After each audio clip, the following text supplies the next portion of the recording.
जब कोई भी बीजेपी के नेता के खिलाफ आवाज उठाता है तो उससे एफआईआर कराने के लिए हमारे देश के पहलवानों को सुप्रीम कोर्ट पे क्यों जाना पड़ता है?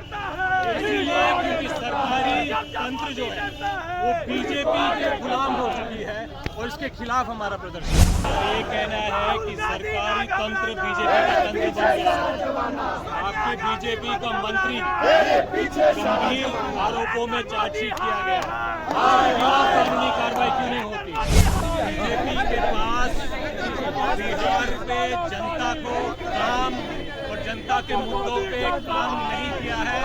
रिपोर्ट कार्ड बड़ा फेलियर है, इससे ध्यान भटकाने के लिए विपक्ष के छोटे मोटे आरोपों पे बड़े बड़े मुकदमे किए जा रहे हैं।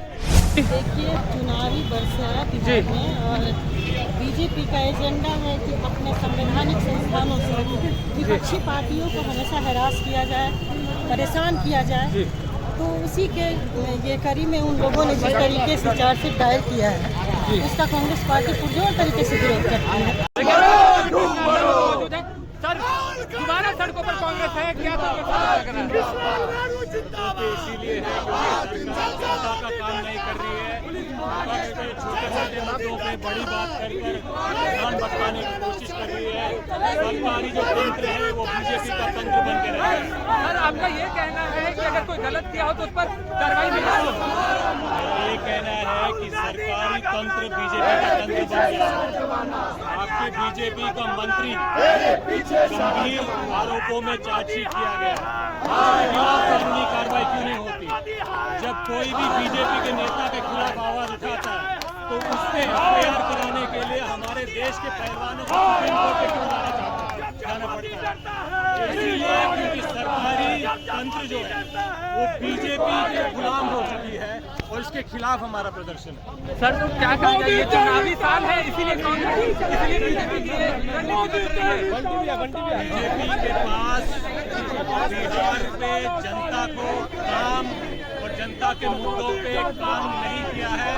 रिपोर्ट कार्ड बड़ा फेलियर है, इससे ध्यान भटकाने के लिए विपक्ष के छोटे मोटे आरोपों पे बड़े बड़े मुकदमे किए जा रहे हैं।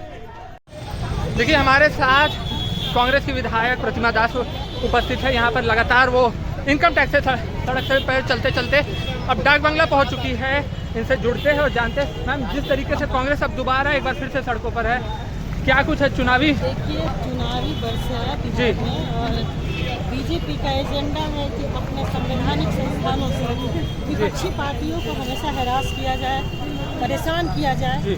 तो उसी के ये कड़ी में उन लोगों ने जिस तरीके से चार्जशीट दायर किया है उसका कांग्रेस पार्टी पुरजोर तरीके से विरोध करती है। तो मैम, कांग्रेस ने देश के लिए क्या किया है? कांग्रेस ने देश के लिए शहादतें दी, देश के युवाओं, नौजवानों, किसानों, मजदूरों, महिलाओं के लिए न्याय के साथ विकास किया है। उसके बाद बीजेपी जब से आई है तब से जन विरोधी नीतियों के तहत सभी पॉलिटिकल पार्टियों को, जो विपक्षी पार्टियां देश की जनता के खिलाफ तो कांग्रेस का ये काम कर रही है, इसके विरोध में कांग्रेस पार्टी विरोध प्रदर्शन। तो मैम, ये कहना है कि अगर कोई गलत कर रहा है तो उस पर जांच भी नहीं बैठाई जाए। आप लोग सड़क पर उतर गए हैं। वो तो सबको गलत साबित करने पे लगे हुए हैं मतलब और उनके साथ जो खड़े हो जाते हैं वो सही हो जाते हैं। तो देश के लोग जान चुके हैं कि बीजेपी दुर्भावना से ग्रसित होकर के काम करती है और लोकतंत्र में इसका कहीं कोई जगह नहीं। तो मैम, ये कहा जाए कि बीजेपी अभी चुनावी साल है, इसीलिए इस तरीके की चुनावी साल है और बीजेपी अपनी हार मान चुकी है। बीजेपी अपनी हार मान चुकी है। तो देखिए, हमारे साथ कांग्रेस विधायक प्रतिमा दास उपस्थित थी, कांग्रेस प्रभारी कृष्णा अल्लावरू उपस्थित है। उन्होंने साफ तौर पे बताया कि बीजेपी ये जो हथकंडे अपना रहे हैं, ये जो तरीका अपनाया जा रहा है वो सरासर गलत है।